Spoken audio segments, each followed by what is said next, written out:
If there is one complaint that I hear, probably more than any other complaint about making a plan for your homeschool, it is I'm going to make this plan and then I'm not going to be able to use it. It's not going to work because life is going to come along and throw all this stuff at me and the plan's just going to be useless. And I hear you. I 100% hear you.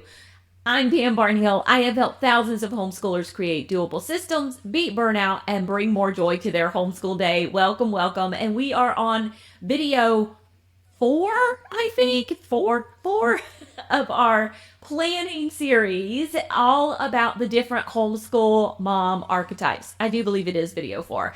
And if you haven't watched the first video in the series, I'm going to link it for you above because that video is where I break down the different kinds of homeschool moms and how they plan, and you can kind of see which one you identify with, though you're probably going to identify with more than one. And since then, I have made video after video where I'm breaking down and getting kind of in the details of each homeschool mom archetype and what she can do to make her life a little bit easier. This week, we are talking all about Strategic Susan. And Strategic Susan is one of those natural planners. She's like Best Intention Becky that we talked about last week. She's a very natural planner. She loves to create plans. She likes to laminate things. She likes to have tabs. Her planner is so pretty. Everything looks fabulous. But where she gets really frustrated is the fact that life is constantly throwing things at her that is causing her to have to change her plans. And that is the point. It's almost like she wants to give up and she doesn't want to plan anymore because of that. I will tell you, of all of the moms we've talked about during this series, I've seen myself in a number of different places, but I most identify with Strategic Susan. And I think the reason is because I like that illusion of control that it gives me to have everything planned out. Now, the older I've gotten, because I'm no spring chicken, y'all, the more I have realized that I've got to hold these things loosely, that changes are going to come up, and I've got to learn to roll with the punches. But I still like to have my plan in place. And it was always very frustrating for me when I couldn't follow the plan that I had set. And that's why it was really important for me to create the Autopilot Homeschool Planning program a few years ago, because when I created that program, I was able to address the issues that I was having with creating a plan that wasn't going to work. Now I create plans that 100% work because I've learned to create those plans differently. So, Susan loves her plans. She loves the meticulous plans. She loves to have them tabbed. She loves to have them laminated.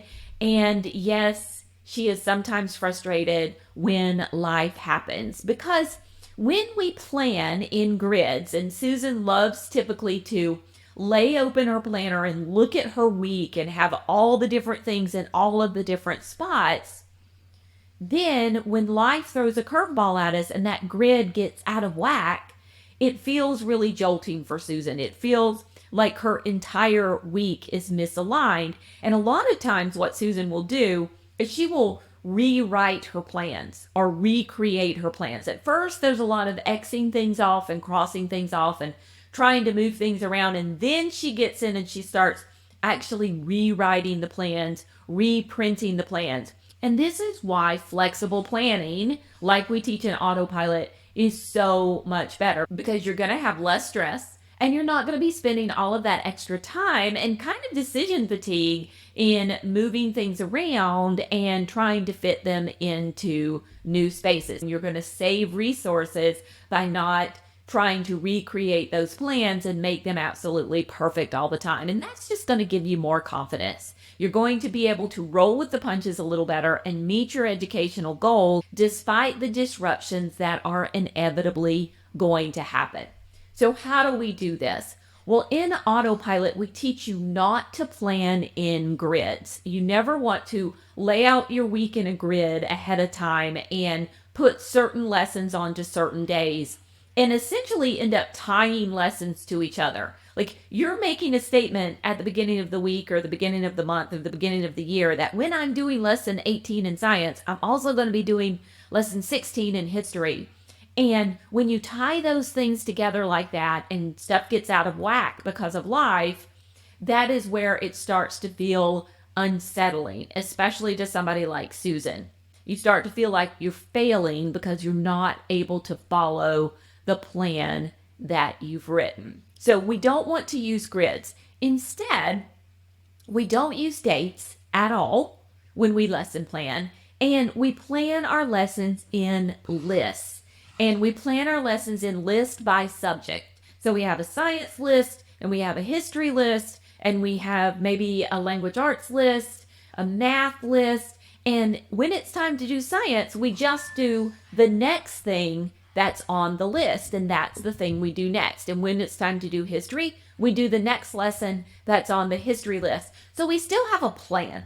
We're still prepared. We're not saying, oh, we're just going to fly by the seat of our pants. We've created this lovely plan for us to follow, but it's when we do the different pieces of that plan, that's the thing that we're leaving flexible. That's the thing that we're leaving open so that it can absolutely flex with life. I want to share with you a story of Alicia. Now, Alicia is one of our autopilot students, and I don't know if she identifies exactly as a strategic Susan, but she did have a huge life event that really messed up her homeschool plan, and autopilot helped to pull her through. Alicia and her family lives in Panama City, Florida, and in 2018, our entire area, because I'm north of that, was hit by Hurricane Michael, and it was disruptive to us for a few days, but for the people who lived in Panama City and Panama City Beach, it was extremely disruptive to their entire area for months and months at a time. And Alicia told me that working through the autopilot program and the post that we have about planning your lesson in list was the only way that she was able to accomplish even the most minimal amount of school after the hurricane. And she said she didn't have time to figure out what all needed to be done. She didn't have the brain cells available to come up with lessons for her children. But returning to schooling was a huge part of restoring normal for her kids. And she was just so very grateful to have those autopilot plans in place. And when they were ready, as quickly as possible, she was able to pick up and start working down those lesson plans again. And if she had planned everything out into grids, could you just imagine something coming through and destroying your home? You're displaced, you've had to move somewhere else, and you open up this grid and you're like, where do I even start? And at least with a lesson plan list, she was able to open it up and look at it and say, I'm just going to start with the next lesson, because that is exactly where they left off. And so I love so much that we're able to help people whose lives are really impacted, Alicia's, to just pick up when and doing the next thing so that they can continue homeschooling even through the toughest times. And that's what autopilot does. And that is so much what it can do for you. So I just encourage you to imagine a homeschool year where disruptions, small and large, don't lead to frustrations